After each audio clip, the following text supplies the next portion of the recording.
That was a couple years ago. 1 year ago, pretty well approximately. 1 year ago, on Measure 79. But he contacted me about a book he wrote. He wanted to share it with everyone. So please welcome Scott Jorganson.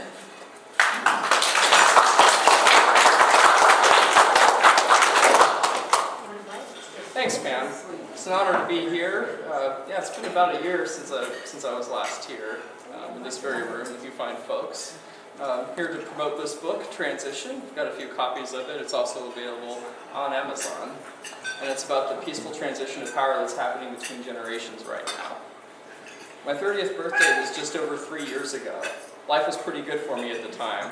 I was helping to run a weekly newspaper with one of my best friends in Josephine County, had a live weekly radio call-in show in my hometown of Grants Pass, married with children. I had other reasons to be optimistic. A friend of mine by the name of Wally Hicks, just barely older than me, was seeking the Republican nomination for the legislature, Oregon House District 3. Another friend, about the same age, Simon Hare, was among those running for Josephine County Commissioner. My birthday fell on a Saturday, so we went out to celebrate. And as we were out, I looked around the table and realized that out of all my friends gathered, I was the only one that had a job.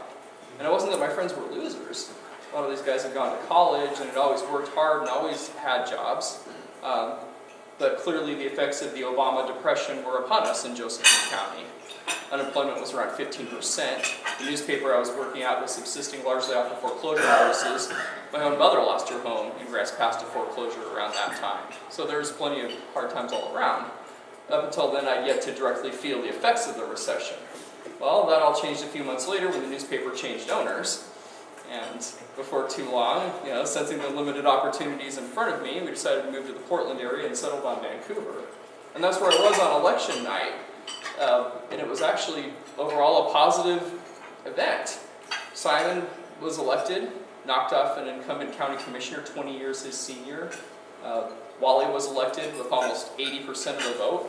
I also found out that night that I was about to be represented in the United States Congress by somebody barely older than me, as Jamie Herrera Butler was the only Republican to pick up a seat on the whole West Coast that year. So as 2011 rolled around, I was feeling pretty good about things.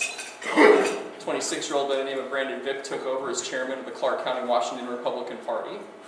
My optimism soon faded, though, after I began to experience what so many others had gone through in that time. With the limited opportunities in the recession and the nice, impressive collection of rejection letters. Because of that, my 31st birthday was more of a mourning than any kind of a celebration. And one of my longtime friends was with me at that time, and he said, "Well, I know what'll help. We should start a band." I said, "Well, that's the stuff that I did in my teens and in my early 20s, playing guitar for outfits with names like Drunken Public and Suicide Squirrel." Suicide Squirrel is actually kind of good. But life got in the way. I had a family and a career and better things to do. Well, at that point, I didn't have anything better to do. So I said, okay, fine, let's do this. Let's start a band. And it helped me get my swagger back. And it turns out that screaming and shouting and jumping up and down is a pretty good release. Well, I needed that. So 2012 rolled around, and things started picking up. I got hired by Oregon Capital News, that was the media arm of Cascade Policy Institute, to cover the legislative session that was happening in Salem. And so that got me back in circulation. It also meant I could go to the Dorchester Conference. One of the keynote speakers that year, Congressman Aaron Schock from Illinois. He has the distinction of being the first member of the United States Congress born in the 1980s. Just a few weeks later, I was on the House floor for filing day when I met a young man by the name of Jacob Daniels, and he had in his hands a piece of campaign literature with the phrase, "A New Generation of Leadership." And that stood out to me because that had been the theme of my farewell speech in Grants Pass a year and a half prior. Turns out that he was friends with Wally because it's a small state and it's a small world.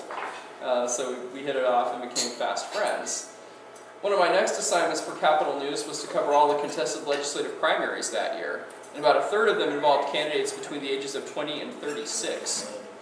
Half were Republicans, half were Democrats. And this was everywhere, from the city of Portland to the suburbs, clear out to eastern Oregon and everywhere in between. And it wasn't part of an orchestrated movement or anything of the sort. In fact, I got to tell these candidates about each other and about Wally and Simon and Jamie Herrera Butler.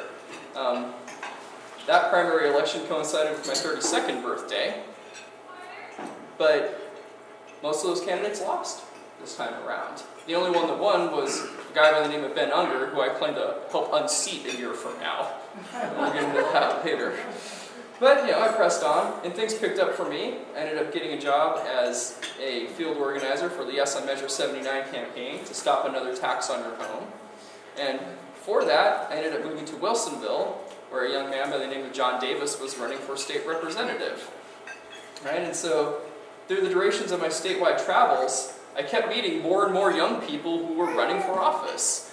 Back in Vancouver, Brandon Vick decided to run for the legislature. When I was in Medford, I met a young man by the name of Eli Matthews, who was on the Medford City Council, running for another term. By this point, Jacob Daniels had been appointed to the Cresswell City Council and was seeking a full term. When I was down in Coquille, my friend's 26-year-old Matt Rao was running for mayor.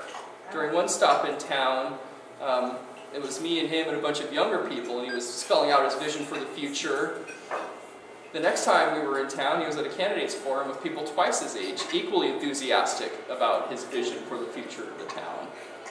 Well, the election rolled around, and it was somewhat like it was in 2010, in that every one of these young candidates who was running for office won.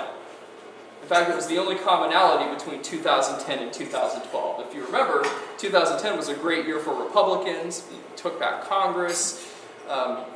2012, we unfortunately saw the re-election of the worst president we've ever had, right? Yeah. But that was the one thing these elections had in common, was that every young person that I encountered in that time who was running for office won. The 79 campaign was also successful, which helped get me my current position of Deputy Communications Director for the Oregon House Republican Office. And in that role, I got to sit in caucus meetings with my state representative, John Davis, who's now 30, and my buddy Wally Hicks. And it was neat watching them take part in the legislative process and put forth their ideas, because most of the caucus is older than them. It was intergenerational, so it was these guys their parents' age, in their 60s, and our oldest member, Bob Jensen, who's in his 80s. But they're all working collaboratively to solve these problems that are facing us. I celebrated my 33rd birthday just a few months ago, feeling better than ever about the future. The fact of the matter is, there is a peaceful transition of power between generations going on right now. And the central thesis of this book is that my generation is going to be forged by the adversity that we've faced. We grew up in a time of great expectations. In the late 90s, we were in boom times, right? .com crash happened. We start rebuilding for a couple of years. September 11th happens. We start rebuilding after that, and the whole economy collapses. So it's been one set of challenges after another. But we've seen this before. The great generation that's now unfortunately leaving us, they had it too. They had it worse than any of us. They had the Great Depression, they had World War II, and yet somehow, after making the world safe for democracy, they decided to build this country and make it stronger than it's ever been. Because of the challenges that they faced, they developed the character that was needed to carry them through those times. And I remain confident that my generation will have similar opportunities arising from the challenges that we've faced. So that's the quick and dirty version of it. Here's the book. I've got a few copies of it with me. I'd be happy to sign and personalize it for $20. It's available on Amazon, and I also plan on working with you and being around for the next round of elections. We've got a few House seats that we really need to switch to get back in the majority so that we can do things about job creation instead of cultural competence, like we spent the whole session doing. So thank you very much for having me. I look forward to working with you guys far into the future. What do you think has brought about this change? Because it's been so hard to get younger people involved. Well, a lot of it is just the fact that it's really difficult to make a living, because before you want to run for office or do anything of that sort, it helps to have a stable source of income and a livelihood secured. Wow. So a lot of people in my generation are almost stuck in the suspended state of adolescence. Even look at the healthcare law and the fact that that's encouraging it. hey, guess what? Instead of being a grown-up, you get to go be on your parents' insurance plan until you're in your mid-20s. I mean, you're living in their basement, so you might as well. Right? And the ironic thing about that is that the whole success of this healthcare legislation is contingent upon young people enrolling in health insurance. So I don't really know how that's going to work if they're all signing up for their parents' plans. But yeah, that's a big part of it, is overcoming that initial challenge of just being able to make a living. And you know, everybody has that choice to make in their life. You can sit around and complain and be part of the problem, or you can step up. And I think there's a lot of young people out there in these communities who are the leaders of tomorrow who don't even know it yet. Maybe they're leaning that way, maybe they're thinking about it. And I'm hoping that maybe I can have some part in giving them that last nudge that they need. And you know, some of the candidates that we'll have running in some key House races this next time around are my age and you know, younger and slightly over.